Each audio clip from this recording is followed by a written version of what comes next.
Interpretation of statute law course का एक महत्वपूर्ण सब्जेक्ट है। वैसे तो यह सब्जेक्ट अपने आप में काफ़ी सरल है, फिर भी बहुत सारे विद्यार्थियों को यह कंफ्यूजिंग लगता है। अगर यदि आपके मन में भी इस विषय के संबंध में किसी प्रकार की कोई कंफ्यूजन अथवा जटिलता वाली स्थिति हो तो बने रहिए हमारी इस इंट्रोडक्टरी एपिसोड में, जिसमें कि हम स्टैट्यूट शब्द का अर्थ सरल एवं आम भाषा में समझने का प्रयास करेंगे। साथ ही साथ हम यह भी जानने का प्रयास करेंगे कि यह शब्द यानी कि स्टैट्यूट अन्य समकक्षीय शब्दों जैसे ऑर्डिनेंस, रेगुलेशन, रूल्स इत्यादि शब्दों से किस प्रकार से अलग है और इनमें मूलभूत क्या अंतर है। तो चलिए शुरू करते हैं।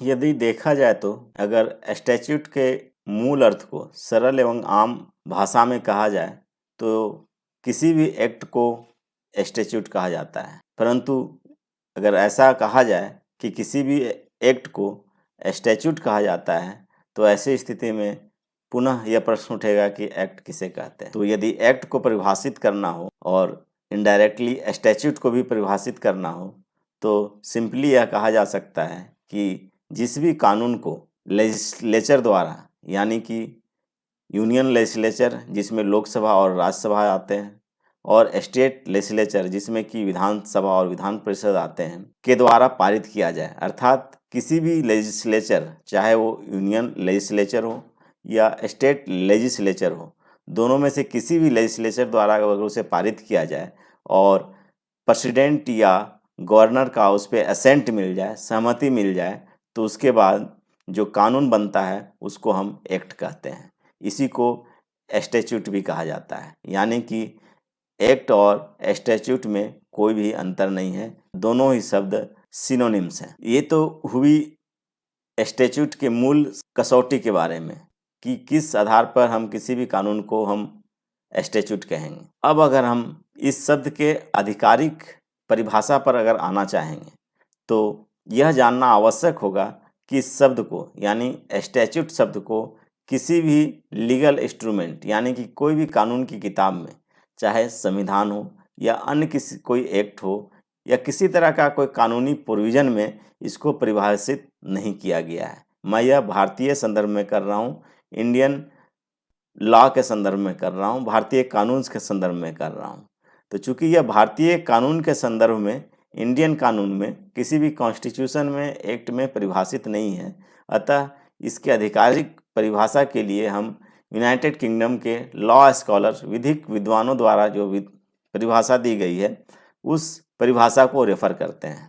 तो यह स्वाभाविक है कि यूनाइटेड किंगडम के जो भी लीगल स्कॉलर्स होंगे वो वहाँ के शासकीय व्यवस्था के अंतर्गत, वहाँ के जो लीगल सिस्टम है, जो भी एडमिनिस्ट्रेटिव सिस्टम है, उसके अंतर्गत इन शब्दों को परिभाषित किया गया होगा।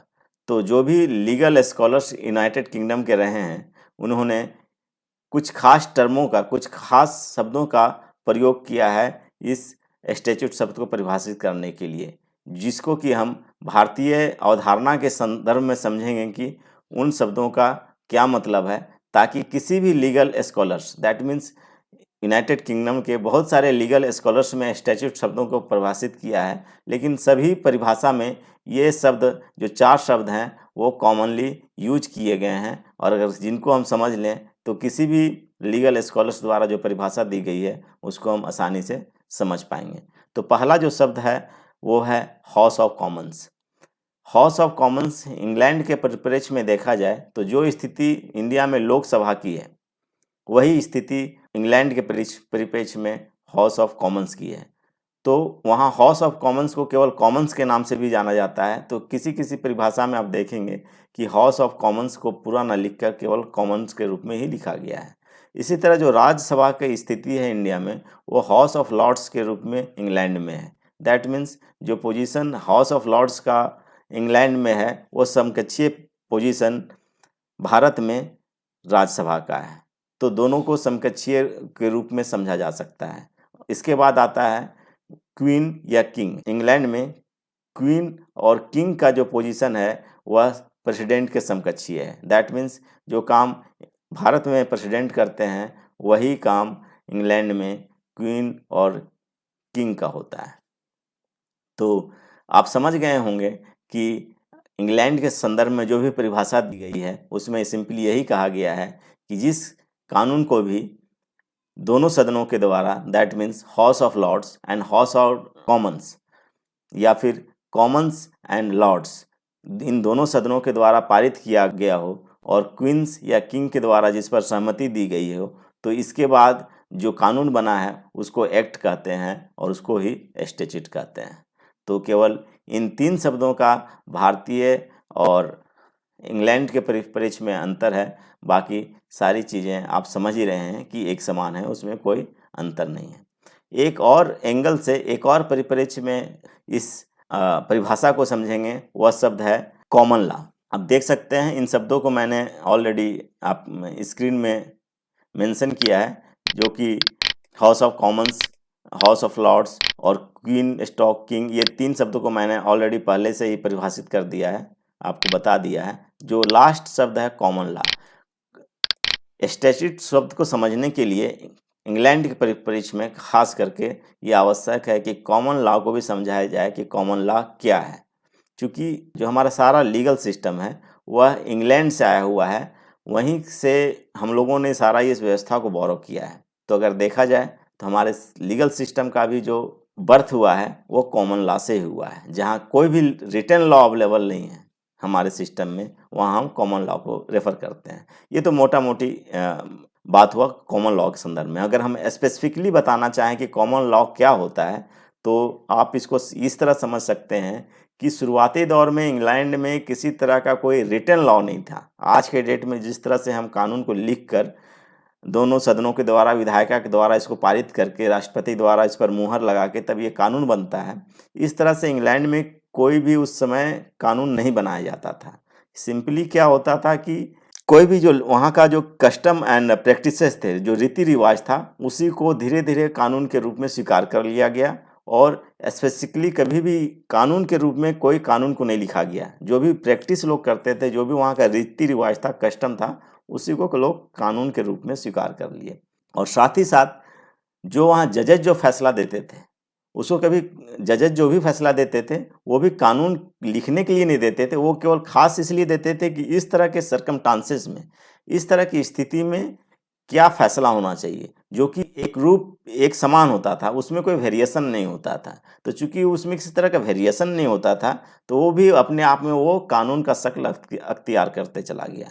तो इस तरह से जो अनरिटन लॉ था, दैट मीन्स किसी तरह उस लॉ को लिखकर नहीं बनाया गया था, वह कॉमन लॉ के रूप में जाना जाने लगा। इस तरह से जो अनरिटन लॉ था, दैट मीन्स उस लॉ को किस तरह से लिख कर नहीं बनाया गया था, उस लॉ को कॉमन लॉ के रूप में जाना जाने लगा। तो उसको हम इंग्लैंड के परिप्रेक्ष्य में कॉमन लॉ कहते हैं।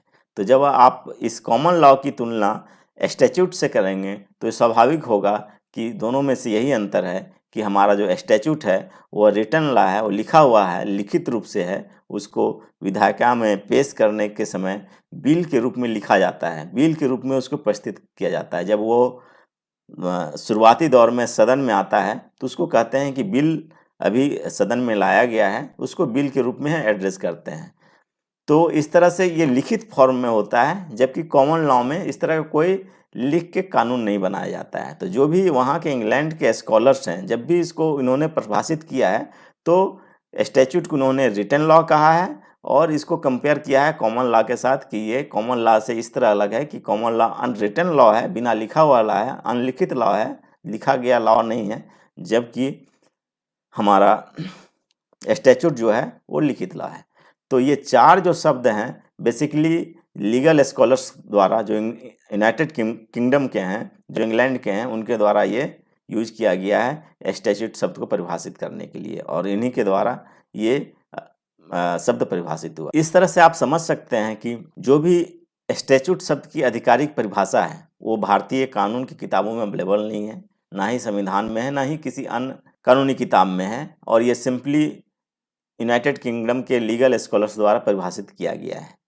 और जैसा कि मैंने बताया, इस शब्द को 4 शब्दों के माध्यम से परिभाषित किया गया है, चाहे वो अलग अलग लीगल स्कॉलर्स क्यों ना हो, लेकिन यही 4 शब्दों के आधार पर इस शब्द को परिभाषित किया गया है। मैं उन परिभाषाओं को यहाँ पे रिपीट नहीं कर रहा हूँ, चूँकि वह एलएलबी कोर्स के पुस्तकों में आसानी से उपलब्ध हैं, तो आप उनको आसानी से रेफ़र कर सकते हैं, तो उनको यहाँ पर रिपीट करके कोई नया जानकारी आपको नहीं मिलेगा, इसीलिए मैं उन परिभाषाओं को यहाँ पर रिपीट नहीं कर रहा हूँ। जो भी उन परिभाषाओं में मूल टर्म्स को यूज किया गया था, यानी कि इन 4 शब्दों को मैंने उनको यहाँ पे बताया है, और मैं आशा करता हूँ कि आपको आसानी से समझ में आ गए होंगे। अब मैं ये प्रैक्टिकली दिखाना चाहूँगा कि स्टैट्यूट जो शब्द है उसका अन्य समकक्षीय शब्दों से क्या संबंध है और उनसे वह किस तरह से अलग है। इसमें से मैं पहले मैं जो प्रैक्टिकली दिखाना चाहूँगा कि स्टैट्यूट यानी कि एक्ट किस तरह से बनता है, यानी कि उससे बनने से पहले बनने की जो प्रक्रिया होती है उसमें बिल किस तरह से आता है, बिल किस तरह से होता है, और जब वह बिल एक्ट के रूप में बन जाता है तो वो एक्ट किस तरह से होता है। ये मैं एक प्रैक्टिकल एस्पेक्ट आप लोगों को दिखाने के लिए एक मैं सैम्पल बिल जो है आप लोग के लिए स्क्रीन पे ओपन अप कर रहा हूँ। आप लोग इसको खुद देख सकते हैं। बिल नंबर लिखा हुआ होता है, बिल नंबर 148 ऑफ 2013, जो नीचे जो बिल का हेडिंग होता है। हम बाद में इसमें आएंगे कि इसके अलग अलग हिस्से का क्या कहा जाता है। अभी मैं सिंपली आपको रफली बता रहा हूँ किस तरह से इसका हेडिंग जो नाम होता है उस बिल का वो मेंशन होता है, किस साल का है, ये है बिल है, इस तरह से ये पास होता है, देख सकते हैं। तो ये इस तरह से बिल के आरंभ में ही बिल शब्द का प्रयोग किया जाता है और जिससे पता चलता है कि ये बिल है। दैट मीन्स अभी इसका कोई लीगल सैंक्टिटी नहीं है, कोई लीगल वैलिडिटी नहीं है, सिंपली ये कि अभी ये एक लिक्विड फॉर्म में है, अभी इसको एक्ट बनना है, एक्ट बना नहीं है। जब यह एक्ट बन जाएगा तब इसकी कुछ भी लीगल वैलिडिटी होगी और उसके बाद इसको हम एक लीगल रूप में एक्नॉलेज कर पाएंगे, तब हम इसको एक लीगल इंस्ट्रूमेंट के रूप में देख पाएंगे। तो ये हो गया बिल। अब इसके साथ ही हम आपको कंपेरिजन के लिए दिखाना चाहेंगे कि एक्ट किस तरह का होता है। देखिए मैं एक जो ओपन अप किया हूँ आपके स्क्रीन पर कि protection of women's the protection of women from domestic violence act 2005। ये देखिए एक्ट क्लियरली जो है इसमें बिल की जगह एक्ट शब्द का यूज हुआ है। तो जो बिल हमारा था उसमें बिल शब्द का जो प्रयोग किया गया था, अब उसको जब ये दोनों सदनों के द्वारा ये पारित हो चुका है और ये राष्ट्रपति से एसेंट जब मिल गया है तो उसके बाद इसमें जो बिल शब्द था उसको वो बिल को हटाकर ये एक्ट शब्द उसमें सब्स्टिट्यूट हो जाता है और बाकी सारी चीज़ें अगर कुछ अमेंडमेंट हुआ है तो अमेंडमेंट के साथ, अदरवाइज जो बिल में जैसा था उसी तरह सारी चीज़ें सेम रहती हैं। तो आप देख सकते हैं कि ये एक्ट हो गया।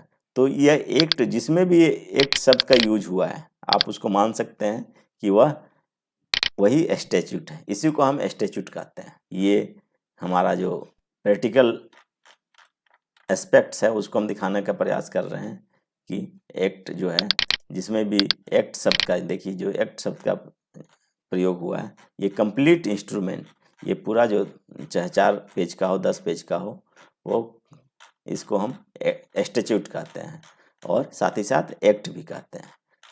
परंतु कहीं भी आपको स्टैच्यूट शब्द लिखा हुआ नहीं मिलेगा, ना ही इस एक्ट में बल्कि किसी तरह के और इंस्ट्रूमेंट में। केवल हम उसको इस कैटेगरी में स्टैच्यूट कैटेगरी में रखते हैं और इसको जब हम रेफ़र करना रहता है तो सिंपली एक्ट कहते हैं और इवन इसको हम स्टैच्यूट कह के भी रेफ़र कर सकते हैं। उसमें कोई लीगल इनवैलिडिटी या एम्बार्गो नहीं है। डिफरेंट सेक्शन होते हैं, देखिए जो 1 2 3 करके सेक्शन होते हैं और इसको हम एक्ट कहते हैं। तो आप ये समझ गए होंगे कि हम प्रैक्टिकली स्टैच्यूट किसको रेफ़र करते हैं। तो हम जब भी हम इन सब्जेक्ट की बात करते हैं इंटरप्रिटेशन ऑफ स्टैच्यूट, तो हम इसी एक्ट को रेफ़र करते हैं। हम लोग को इसी एक्ट को इंटरप्रिट करना रहता है कि इस एक्ट में जो कहा गया है उसका क्या मतलब है। उससे अभी हम इंटरप्रिटेशन के पार्ट में बाद में आएंगे, लेकिन अभी हम आपको रफली बता रहे हैं कि जब भी हम इस सब्जेक्ट को पढ़ते हैं तो इसी को वर्चुअली हम डिकोड करते हैं कि इसका एक्चुअल मीनिंग क्या होना चाहिए, ये एक्ट क्या कहता है, जो ये एक्ट है इसमें जो बातें लिखी गई हैं वो क्या हैं। इसके मीनिंग को ही हम समझते हैं इस इंटरप्रिटेशन ऑफ स्टैट्यूट के अंतर्गत। तो अब मैं आशा करता हूं कि आप लोगों का जो एक्ट के संबंध में सारी जो दुविधा होगी वो खत्म हो गई होगी। तो मैं अब दूसरे टर्म की ओर चलता हूं कि रूल्स। जैसे ये एक्ट हुआ उसी तरह से आपको मैं एक रूल्स दिखाना चाहूँगा। Same domestic violence rules clearly mention किया हुआ है कि in exercise of powers conferred by section 37 of the protection of women's from domestic violence act 2005 the central government hereby makes following rules. These rules may be called protection of women's from domestic violence rules 2006। देखिए हम आपको एक चीज़ जो clear करना चाहेंगे कि इसमें भी सेक्शन होंगे, इसमें भी जिस तरह से एक्ट में पार्ट्स हैं उसी तरह इसमें भी अलग अलग चैप्टर होंगे। सब कुछ आपको हूबहू लग सकता है, लेकिन हम इसको जो इसमें रूल्स है, इसमें अगर रूल्स का प्रयोग हुआ है शब्द का प्रयोग हुआ है तो हम किसी तरह से हम इसको स्टैट्यूट नहीं कह सकते हैं। ये रूल्स ही है, ये स्टैट्यूट की कैटेगरी में नहीं आता है। क्यों नहीं आता है कि इस रूल्स को विधायिका नहीं बनाती है। दैट मीन्स ये दोनों सदनों में इस पर चर्चा नहीं होता है, इसको बिल के फॉर्म में लाया नहीं जाता है और इसमें राष्ट्रपति का किसी तरह का एसेंट नहीं बनता है। इसको कौन बनाता है?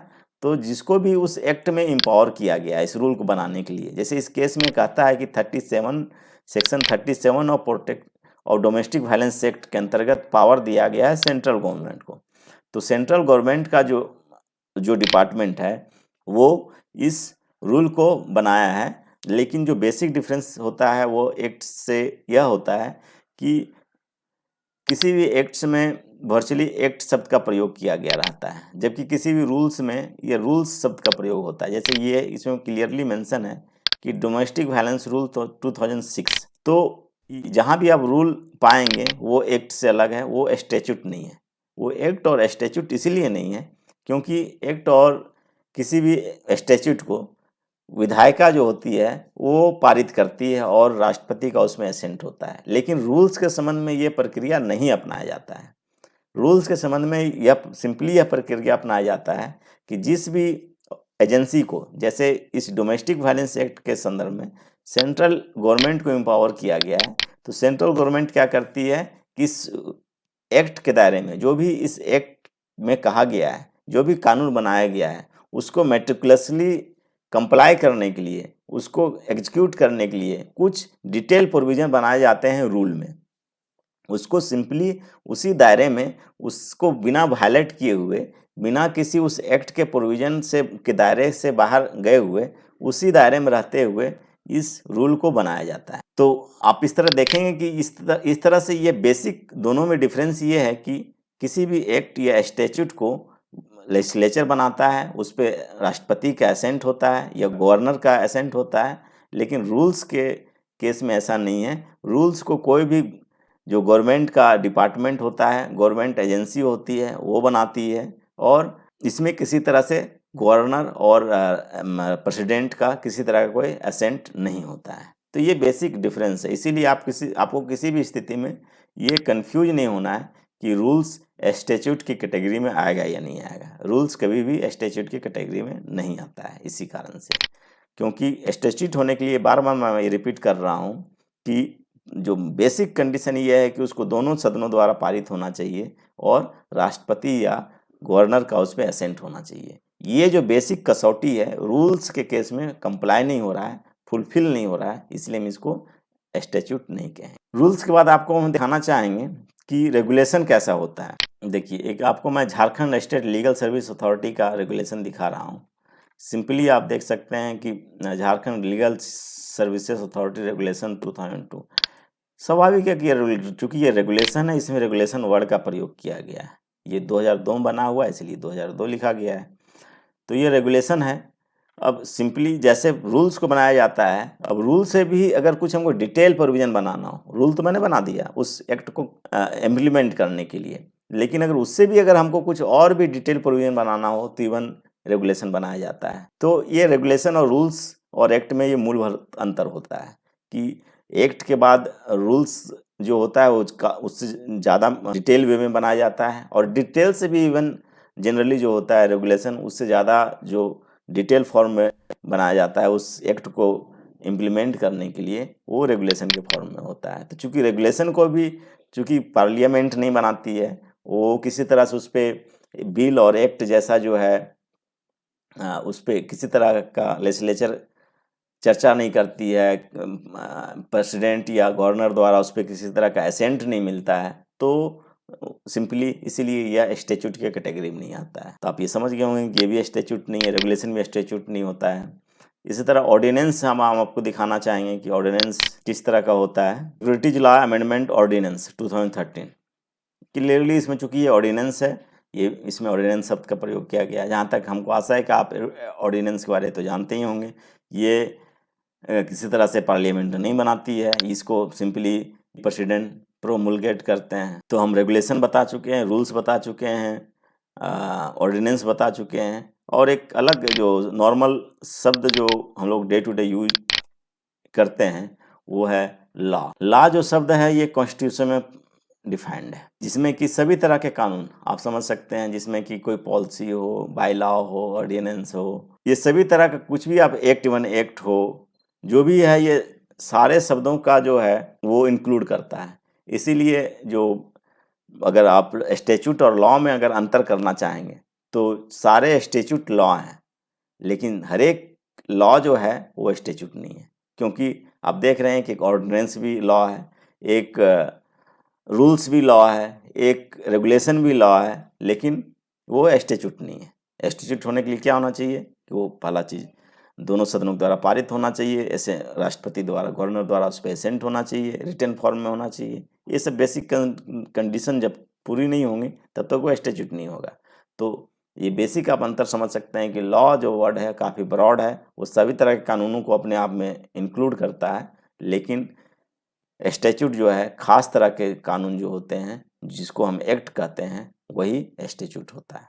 तो हम इस एपिसोड को इसमें हम ये समझने का प्रयास कर रहे थे कि स्टैट्यूट किसको कहते हैं। तो हम आशा करते हैं कि अब आपको ये बात पता चल गई होगी कि किसी भी एक्ट को ही स्टैट्यूट कहते हैं, और कोई किसी एक्ट और स्टैट्यूट में कोई अंतर नहीं होता है, दोनों सिनोनिम्स हैं, दोनों पर्यायवाची शब्द हैं। तो आज की इस इंट्रोडक्टरी एपिसोड को हम यहीं समाप्त करते हैं। मैं आशा करता हूँ कि इस इंट्रोडक्टरी एपिसोड में आपको जो स्टैट्यूट शब्द है उसके संबंध में मूलभूत जानकारी मिली होगी, और किसी तरह का आपके मन में कोई शंका या सुविधा नहीं रही होगी। यदि आपको इस एपिसोड से किसी तरह की कोई नई जानकारी मिली हो तो कृपया इस एपिसोड को लाइक करें, शेयर करें, और इस चैनल पर इंटरप्रिटेशन ऑफ स्टैट्यूट के विषय पर अगले पार्ट के लिए इस चैनल को सब्सक्राइब करें।